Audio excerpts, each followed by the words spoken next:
Esta chica se casó con un iraní y viajó con él a su país.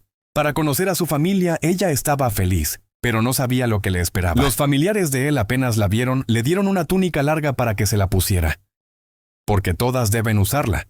Betty vio que la mayoría de chicas iban tapadas, hasta su rostro. Y le dio miedo, así que le dijo a su esposo, que si ella no quería ponérsela, ¿qué le harían? Él dijo que la arrestarían. Un día sin conocer la cultura de ese país.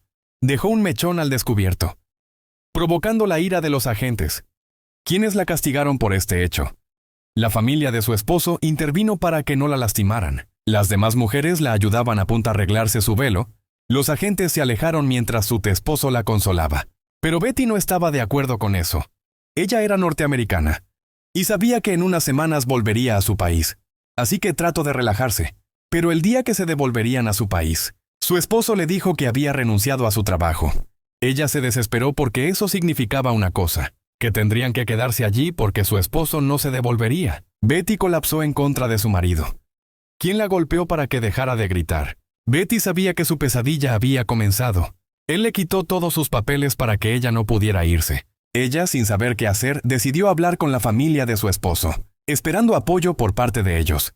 Pero ellos regañaron a su esposo por no ser capaz de controlarla. Betty, al darse cuenta que ellos eran peor que su esposo, entró en desesperación. Su esposo solo miraba como Betty enloquecía. Betty no sabía qué hacer, así que buscó ayuda en la embajada. Esperaba que ahí le pudieran dar solución a su problema. Pero lo que ella no esperaba era que le dijeran que no podían hacer nada, ya que al estar casada con un ciudadano de ese país, ella se volvía ciudadana automáticamente, así que debía seguir las leyes del país. La cara de asombro de Betty era impresionante. No podía creer lo que sus oídos escuchaban. Ellos sentían pena por ella, pero no podían ayudarla. Al volver de la embajada, su esposo se veía enojado y la estaba maltratando. Así que Betty se dio cuenta que no podía seguir así. Entonces empezó a fingir para su marido. Él le empezó a impedir que saliera con su hija. Betty trataba de buscar ayuda en diferentes lados, pero no encontraba nada. Hasta que un día un comerciante le ofreció su ayuda. Le mostró a unos contrabandistas que le pidieron dinero para darle una ruta de escape. Lo bueno era que él la podía pagar cuando ya estuviera en su país. Eso la hizo creer que tenía una salida.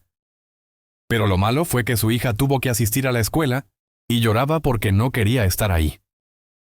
Así que Betty la acompañó el primer día, aprovechando para reunirse con los contrabandistas que la ayudarían. Ese mismo día, su esposo, sospechando de ella, decidió golpearla delante de su hija y de sus maestras, solamente porque se había desaparecido por un largo tiempo. Así que su esposo, al creer que Betty le mentía, decidió quitarle a su hija y encerrarla por unos meses. Betty había sido dejada en un lugar horrible y sin luz. Pero gracias a una explosión, Betty fue liberada por su esposo. Ella admitió a su marido que ya había cambiado. Pero no era cierto. Ella hizo que su marido creyera en ella. Pasó un largo tiempo y Betty parecía haber aceptado su destino. Pero ella en el fondo sabía que nada era verdad, que estaba esperando el momento exacto para huir. Pero un día, sin siquiera pensarlo, recibió una llamada que cambiaría todo. El padre de Betty había enfermado, y su esposo, en una buena acción, decidió dejarla ir. Ella pensó que era su oportunidad, hasta que él le dijo que tenía que irse sola sin la niña. Betty sabía que la única forma era escapar por cuenta propia, y tomó fuerzas para poder irse con la ayuda de los contrabandistas, porque ya no aguantaba más. No era lo que quería. Su esposo le había mentido. No era la vida soñada. No era nada de lo que le prometieron. No era un buen hombre. Era mejor irse que quedarse en una vida llena de mentira. ¿Qué harías tú si te prometieran el cielo y la tierra y al final todo fuera mentira?